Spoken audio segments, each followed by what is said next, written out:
words he's singing, but he really does it well. So I was very impressed with that. And it's stuff like that is very telling.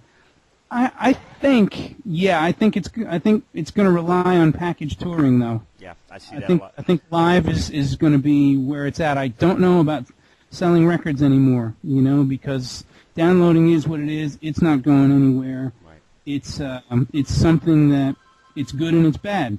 I think the record companies brought it upon themselves, and I certainly hope a lot of them end up in the poorhouse because they deserve it for all the people they screwed. Yeah, sure. Well, there's a lot of guys out there that were just making ridiculous salaries and just pumping out crap. And it's still out there in pop music, I'm afraid.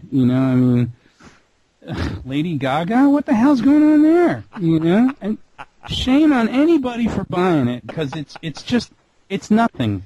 Yeah. It really is just monotonous 12-year-old music. It's not all like that, but stuff like that, I just don't understand when stuff like that shoots up the charts. Yeah, it just makes there's other stuff that I love. I mean, there's bands out there like Muse and all that. I hope those guys sell truckloads. Right. Because they're just so talented, Yeah. That's what, I guess I'm prejudiced, but that's what I look for. It doesn't matter what style. I just would like to see the talent, show itself.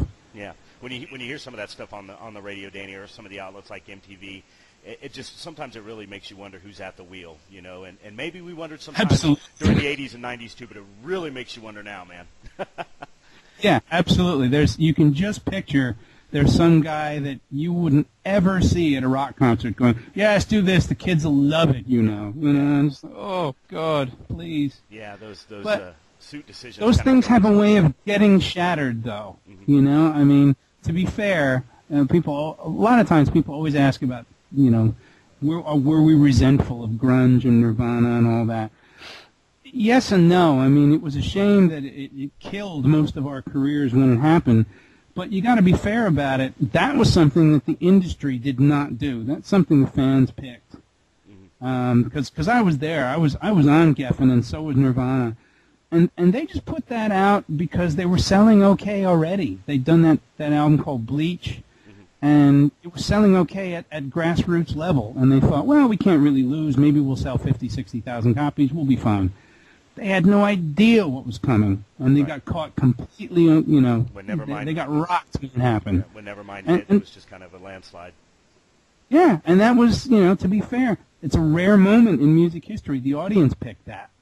That wasn't done by the industry. So I have nothing but respect for that. I wish it happened more often. Yeah. I like how you bring up the live show, Danny, because when you look at some of the, some guys are always going to be out and tour. The people that are considered 80s act, Motley Crue's always going to find an audience. Obviously, Iron Maiden's, those type of folks are always going to find an audience.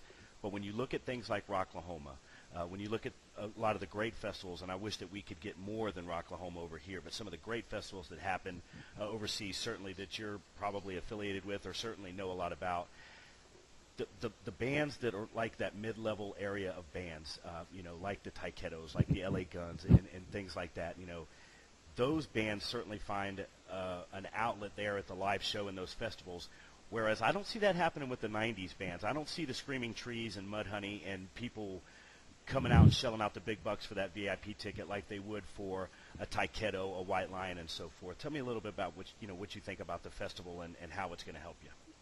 Yeah, that's a really good point. I hadn't thought about that with the 90s bands. Package touring is definitely, and over in Europe, I mean, there are, as you mentioned, there are a lot of them. They get very, very heavy. I mean, some of it gets way on the other side. And you're talking about Dimmu Borgir and bands like that, yeah. who I also think are a great band. I just only listen to them in very short bursts. Right.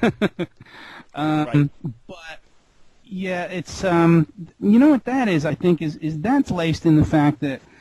I think of a lot of the bands that you were talking about as kind of my graduating class. Right. Particularly the New Jersey area, because you had, Bon Jovi was just a little bit ahead of us, but you had Skid Row, you had us, you had Winger was from that area. There were quite a few of us that were all kind of coming out right about the same time. And one of the things that you had to be, you worked real hard on your image. There was all that stuff that you always tried to concentrate on. But making sure that you delivered live was absolutely essential. You know, when we were putting our stuff together, we were looking at bands like Night Ranger. That's who we wanted to be when we were putting Taiketo together. We went a slightly different way, but those were our goals, you know.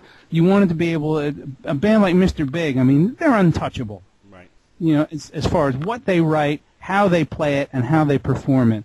So, in the end, I think the reason that those shows work is because hopefully you're still getting guys going up there who are hungry and know how to perform. I had an experience like that when I was living in Nashville several years back and working at a place, and I was working at a music store, and what was it? The Ozfest had come through, and I had all these kids come running in, like 12, 13 years old, going, "Hey, dude, y'all ever heard of a band called Judas Priest?" And I was like, "Yeah." And they're like, "We saw them last night. They's unbelievable." I was like, "Yeah," you know. And so you got to remember that a lot of times, yeah, I know it's a shame that some of us are getting old, but they're also the ones who know how to play live, and a lot of bands don't. Mm-hmm. You know, I mean, I saw some great bands through the '90s. I saw a bill with Matchbox 20 and Lifehouse, and as good as both those bands are, as much as I enjoy their records, live, I didn't get it. There was no communication. Yeah. I think. I'm sorry. No, I was just going to say, I think that there was a third band on there, and if I'm not wrong, it was. I can't remember if it was Everclear. I think it was. If that's what I'm thinking of. And they completely ruled because they made it into one huge party, right. And they put on a show. Yeah. So that's what you need. Yeah, I went to go see Three Doors Down at a big festival, and I felt the same way. I was kind of like their music, and I can't remember. Maybe Nickelback was there too, and I know people on our site, Nickelback has really got a big target on them because, you know, it sounds like they're trying to do what our guys did, what you guys did back in the '80s. You know, the musicians that we looked up to, and they're just somehow a little bit off. But not only did the music get less fun, but I think the live show got less fun as well, and that's something I think that's going to always disconnect me from that type of music.